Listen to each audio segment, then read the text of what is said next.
قارعہ تیرے نشان، اے واقعہ تیرے نشان۔ الحمدللہ رب العالمین والصلاة والسلام علی سید المرسلین، اما بعد فاعوذ باللہ من الشیطان الرجیم، بسم اللہ الرحمن الرحیم۔ الصلاة والسلام علیک یا رسول اللہ وعلی آلک واصحابک یا حبیب اللہ، الصلاة والسلام علیک یا نبی اللہ وعلی آلک واصحابک یا نور اللہ۔ پروگرام سبق آموز خبریں لیے حاضر ہوں۔ رسول پاک صلی اللہ تعالی علیہ وآلہ وسلم نے ارشاد فرمایا، تم میں سے قیامت کے روز میرے سب سے زیادہ نزدیک وہ شخص ہوگا جسے دنیا میں مجھ پر کثرت سے درود پڑے ہوں گے۔ صلو علی الحبیب صلی اللہ تعالی علی محمد۔ آج سبق آموز خبروں میں ہم کیا کیا دیکھ سکتے ہیں، آئیے اس کی کچھ جھلکیاں دیکھتے ہیں۔ تیز رفتار بائک پر سیلفی کا جنون نوجوان کی جان لے گیا۔ ایک امریکی یونیورسٹی میں ہونے والی نئی تحقیق میں اس بات کی تصدیق کی گئی ہے کہ بچے کی غذائی عادات جو اس کی ابتدائی عمر میں ڈالی جاتی ہیں وہ اس کے موٹاپے کا باعث بنتی ہیں۔ ماہرین کے مطابق ایک فرد جب سگریٹ پیتا ہے تو نہ صرف وہ بلکہ اس کے اطراف میں رہنے والے افراد خاص طور پر بچے سب سے زیادہ متاثر ہوتے ہیں۔ صحت سے متعلق حد سے زیادہ فکر مند ہونا مسائل اور ذہنی پیچیدگیوں کا سبب بن سکتا ہے۔ دنیا میں اس وقت قریب 1900 آتش فشاں پہاڑ ہیں جو کسی نہ کسی طریقے سے متحرک ہیں۔ سبق آموز خبروں کا سلسلہ آگے لے کے بڑھتے ہیں۔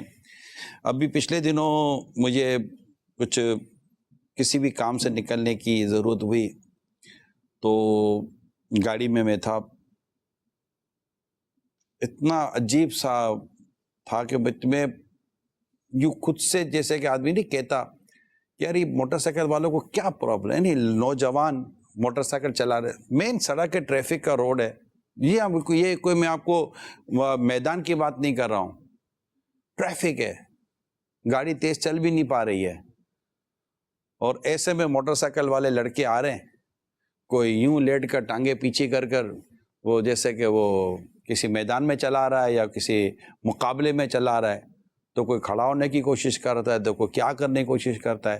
یعنی آپ کو صحیح بتاؤں، بعض اوقات ایسا ہوتا ہے کہ دل سے دعا نکل جائے اللہ اس کی حفاظت کر، لیکن میں کبھی کبھی سوچتا ہوں کہ یار اس نوجوان کو اپنی بھی پرواہ نہیں ہے کہ میں محتاج ہو جاؤں گا، میں معذور ہو جاؤں گا، اس کو اپنے ماں باپ کی بھی پرواہ نہیں ہے کہ میرے ماں باپ اگر میں دنیا سے چلا گیا تو یہ بھی صدمہ کو بڑا صدمہ نہیں ہے، لیکن میں آپ کو بتاؤں کہ یہ صدمہ ایک بڑا صدمہ ہے، چلے میں اس پر زیادہ تبصرہ نہیں کرتا، لیکن یہ جو آپ ہسپتال جا کر 2-2 4-4 مہینے تک کوما میں چلے جاتے ہیں، محتاج ہو جانے کے خدشے رہتے ہیں، اس پر جو آپ کے والدین کی پریشانیاں اور آپ کے گھر والوں کی پریشانیاں اور پھر اخراجات کی پریشانیاں، ان حالات کے اندر آپ کو رحم نہیں آتا آپ کو اپنے اوپر، اپنے ماں باپ۔ اگر آپ سن رہے ہیں تو یہ جتنی بھی ہے ون ویلنگ، اس دن میں دیکھ رہا تھا کہ وہ ون ویلنگ، بھائی کیا مسئلہ ہے تم کو ون ویلنگ کا، بھائی کیا انعام مل رہا ہے، بس شہرت مل رہی ہے، واہ واہ مل رہی ہے، تو یہ نہ کریں، آپ مہربانی کریں، اس سے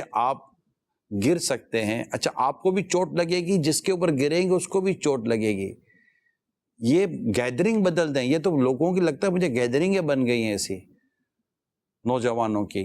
اب میں والدین کو بھی کیا سمجھا، والدین کب چاہیں گے کہ ہماری اولاد یہ حرکتیں کرے، بالکل عجیب و غریب ایسی موٹر سائیکل۔ ایک لڑکے کو میں گاڑی چلا رہا تھا، میں گاڑی چلا رہا ہوں، میں کیا کر سکتا ہوں، میں دیکھا وہ اتنا سا دبلا پتلا سا لڑکا تھا بیچارہ، کیا میں اب اس کے بارے میں بولوں، میں تو نہیں جانتا، اور یوں موٹر سائیکل چلا رہا تھا کہ میں آپ کو بیان نہیں کر سکتا، جیسے کہ اب چلاتے چلاتے آپ کو گھبراہٹ ہو جائے گا، ارے اب وہ یہ سمجھے گا کہ دیکھا میں نے کیسی چلائی۔ او بھائی، یہ ہمت اور حماقت میں فرق ہے، اس کو ہمت نہیں کہتے، اسے حماقت کہتے ہیں، اسے نادانی کہتے ہیں، اسے بے وقوفی کہتے ہیں۔ بعض صورتیں ایسی بنیں گی کہ وہ بعض صورتوں میں بعض کیفیات جو آپ کی ہیں وہ ناجائز و حرام و گناہ کی طرف آپ کو لے کے جائیں گے، تو اس پہ کوئی خیر نہیں ہے۔ تو اسی سے ریلیٹڈ آئیے خبر آپ دیکھتے ہیں۔ تیز رفتار بائک پر سیلفی کا جنون نوجوان کی جان لے گیا۔ چلتی موٹر سائیکل پر سیلفی لینے کا جنون ایک اور نوجوان کی جان لے گیا۔